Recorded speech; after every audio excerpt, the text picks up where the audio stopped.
ago, we saw that Through the Wire was ending their YouTube channel under that name. And I think that that's very, very, very interesting. I've seen a lot of YouTubers this year make big changes. I'm talking about full-on retirements. I seen Matt Pat. A Ludwig video was literally on my For You page. A lot of YouTubers are ending whatever they currently have going for themselves. I think something's in the air, to be honest with you. On you still early and don't have welcome to Through the Wire. Through the Wire.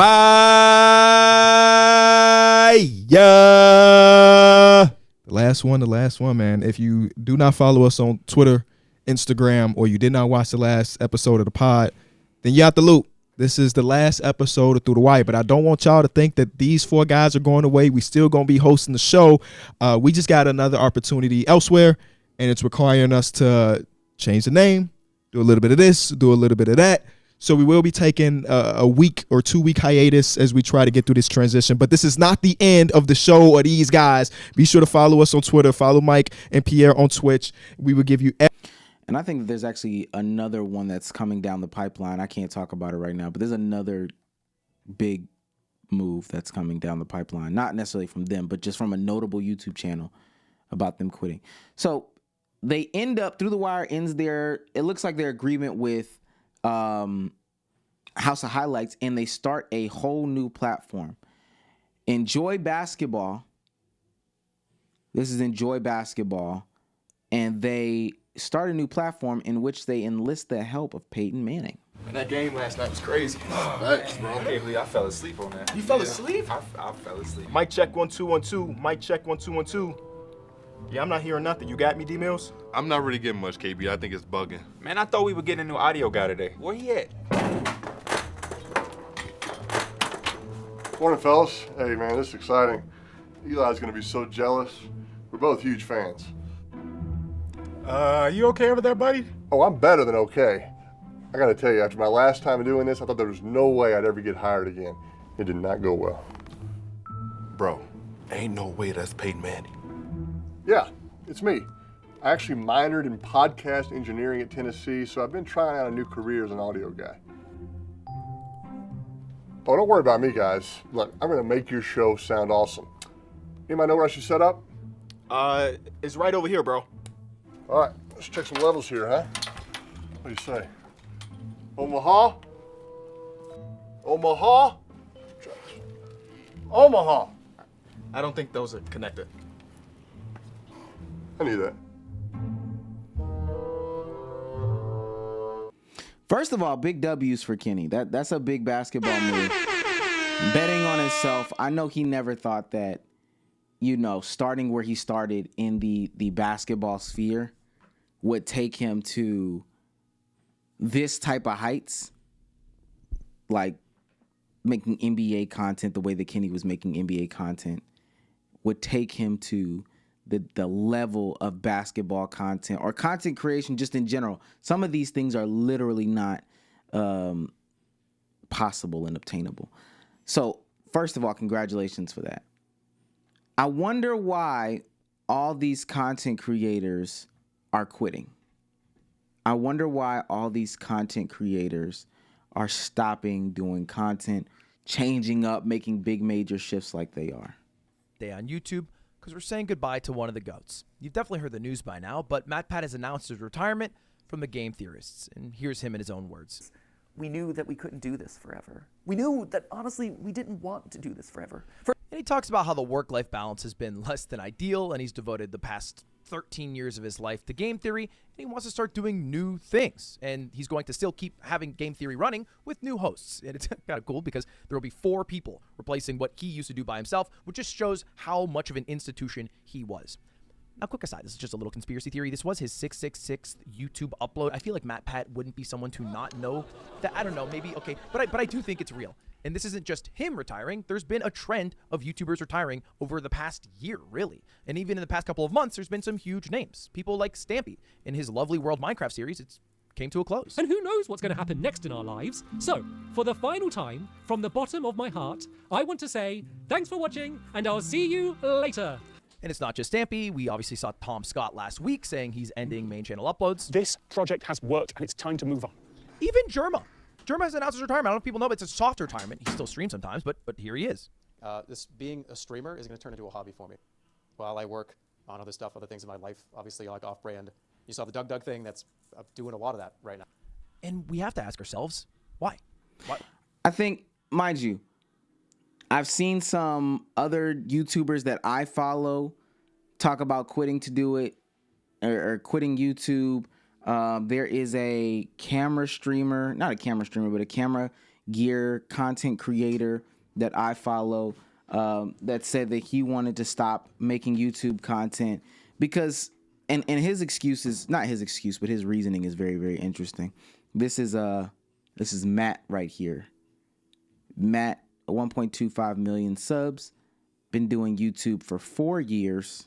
That's his first video, biggest video. Oh, my bad, 8 years. And why he's quitting YouTube. Did a whole countdown, all that stuff. 45 days till I quit YouTube, down there. It's crazy. And I know it might sound sometimes that I am ungrateful when I say some of these things. I am very cognizant of that, but I want you guys to understand. Entrepreneurship is hard. A lot of this stuff is not sustainable. I think that this is still the class of people who did YouTube as a passion, as a hobby, that just so happened to make it. And now they're realizing in order to continue to make it, and that's what some of Matt said, in order to continue to make it, I've had to reinvent myself into something that I did not start doing and I did not want to do in the beginning. And so now they're seeing themselves, Matt might be considered a filmmaking gear review person.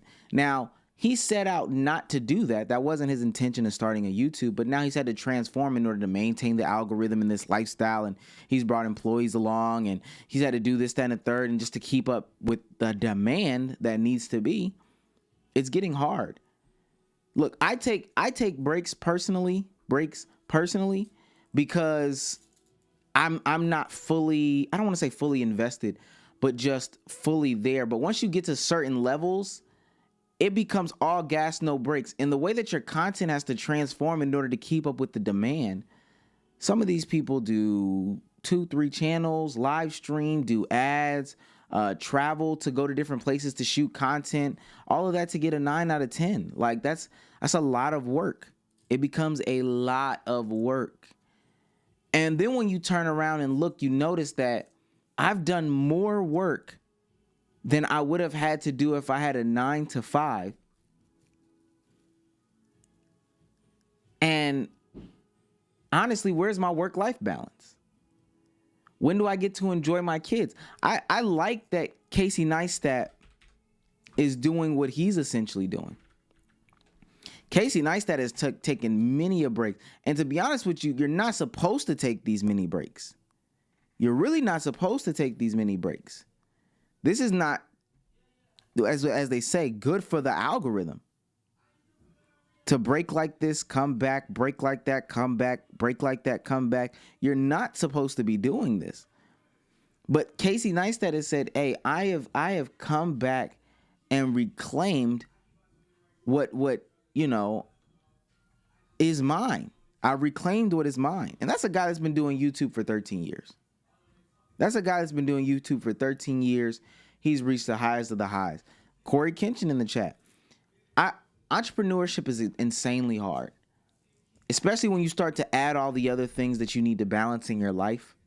Think about it. I got to be up tomorrow at 7:20. Well, 7:20 is late. I don't need to be up at 7:20. 7:10. I need to get ready to go to work 9 to 5. It's going to take me about an hour to get home. 6:15. I got to do the Let's Keep It a Buck podcast. Then where do I find time to put in all my editing and my thumbnails and all that stuff? And I don't even do these types of videos. I have a lower lift schedule. These guys have a crazy lift schedule. I'm here to say that YouTube is like unsustainable. Because people like to think that essentially you would make a job, or if an entrepreneur or business owner makes a job in which they could do passive income, but this is not passive. Nothing is passive about entertaining. It is a full-time thing. You have to put your all into it, your effort and your energy.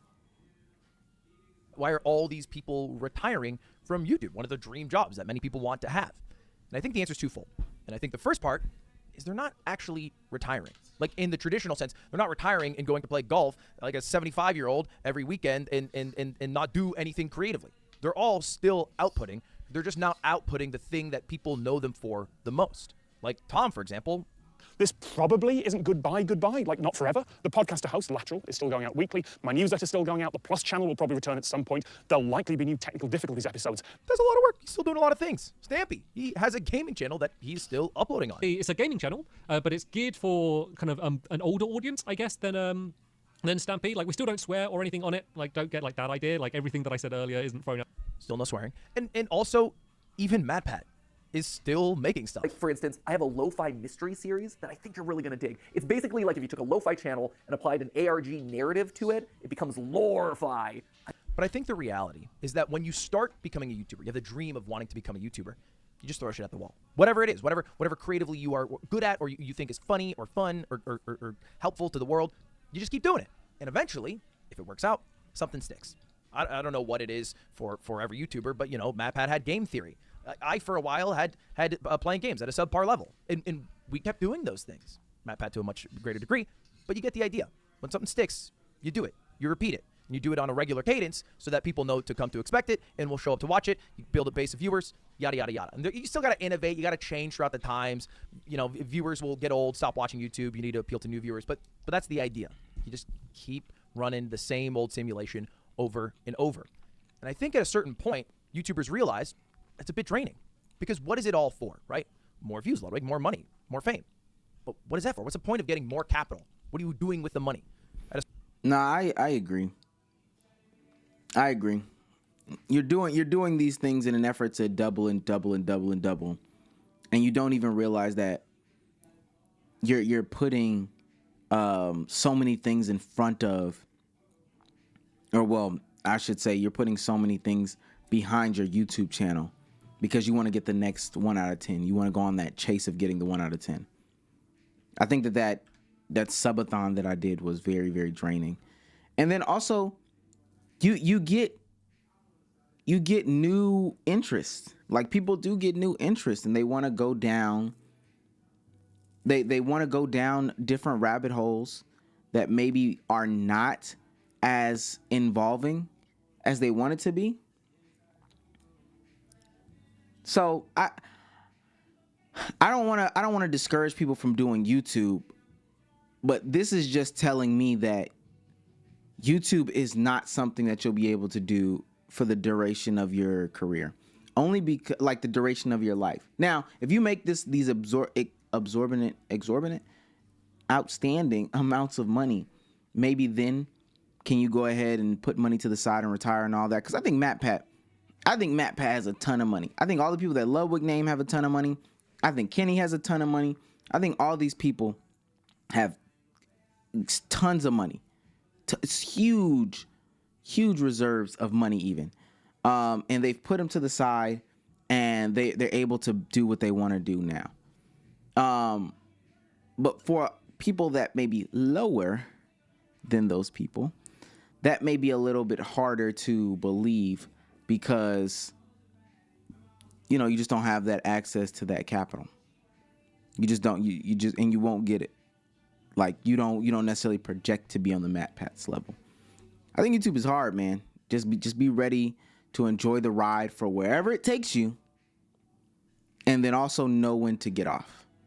Know when to get off.